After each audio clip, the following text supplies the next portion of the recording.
New York से दिल्ली आने वाली फ्लाइट में एक हैरान करने वाला मामला सामने आया है। एक बुजुर्ग महिला ने आरोप लगाया है कि उनके साथ बिजनेस क्लास में सफर करने वाले एक शख्स ने गंदी हरकत की है।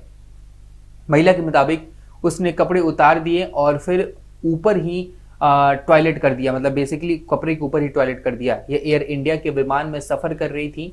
इसके बाद महिला ने केबल क्रू को अलर्ट किया, लेकिन उन्होंने भी इस यात्री पर कोई भी कार्रवाई नहीं की। आपको बता दें कि दिल्ली में फ्लाइट लैंड होने के बाद वह आराम से चला गया, उसके ऊपर कोई भी कार्रवाई नहीं की गई, उसको लेकर कोई भी बात नहीं की।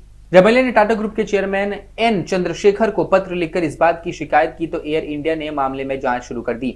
महिला ने कहा कि आरोपी के पेशाब करने की वजह से उनके कपड़े गीले हो गए, खराब हो गए, जूते और बैग भी भीग गए। उन्होंने पत्र में कहा कि इस संवेदनशील मामले को हैंडल करने के लिए क्रू मेंबर्स भी विफल रही। वे इस गंभीरता से नहीं ले रहे थे। लंबे समय के बाद क्रू मुझे ही सलाह दे रहा था कि मैं साफ करना चाहती हूं तो आप साफ कर सकते हैं। इस तरह की घटना के बावजूद एयरलाइन को ध्यान सुरक्षा का नहीं था, मेरा बिल्कुल भी नहीं था। देखिए, बहुत ही शर्मनाक घटना है। अगर एयरलाइन को ये घटना की जानकारी मिली, वहां के क्रू को इस घटना की जानकारी मिली, तो इस घटना पे उनको कार्रवाई करनी चाहिए थी। आपको बता दें कि घटना की तारीख की बात करें तो 26 नवंबर की ये घटना है। एयर इंडिया की विमान AI 102 न्यूयॉर्क के जॉन एन कैनेडी एयरपोर्ट से वहां से 1 बजे दोपहर रवाना हुई थी। थोड़ी देर बाद विमान की लाइट ऑफ कर दी गई। महिला ने कहा कि एक यात्री मेरे पास आया, उसने अपने पैंट के जिप खोल दी और पेशाब करने लगा। वह लगातार प्राइवेट पार्ट दिखा रहा था। पेशाब करने के बाद भी वह वहीं खड़ा रहा। जब सहयात्री ने उसका विरोध किया तब वहां से वो चला गया।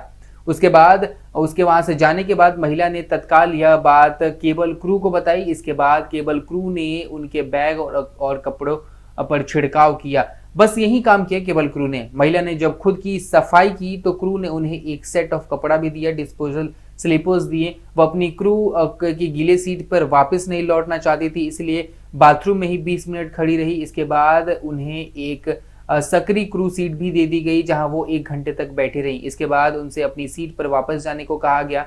उन्होंने कहा कि सीट से बदबू आ रही है। इसके 2 घंटे बाद उन्हें दूसरी क्रू सीट दे दी गई। इसके बाद पता चला कि फर्स्ट क्लास में कोई सीट ही खाली नहीं है, तो उनको वैसे ही बैठ के जाना पड़ा। उन्होंने आरोप लगाया कि क्रू मेंबर्स को उनकी बिल्कुल भी परवाह नहीं थी। फ्लाइट लैंड होने के बाद कहा गया था कि उन्हें व्हील चेयर दी जाएगी। हालांकि 30 मिनट तक इंतजार करने के बाद भी ऐसा नहीं किया गया। बहुत ही शर्मनाक बात है। आखिर में खुद ही सामान उठाया गया और उठाना पड़ा। उसके बाद से इंडियन एयर की तरफ से कहा गया था कि इस बात की जानकारी रेगुलेटरी अथॉरिटी और पुलिस को दे दी गई है। एयरलाइन पीड़ित यात्री से अलग संपर्क करेगी और उनसे संपर्क करके बात करेगी और उस मुजरिम को पकड़ेगी जो भी इसमें दोषी है। एयरलाइन के क्रू को सावधान होना चाहिए था, ऐसे लोगों पे उसी वक्त कार्रवाई करनी चाहिए थी और कुछ निष्कर्ष निकालना चाहिए था, जो कि एयर इंडिया विफल रहा और उस महिला को इतनी ज्यादा परेशानी झेलनी पड़ी, इतनी ज्यादा शर्मिंदगी झेलनी पड़ी। सोचिए, किसी के ऊपर अगर कोई चलते हुए एयरप्लेन में सुसु कर देता तो उसके ऊपर क्या बीतेगी।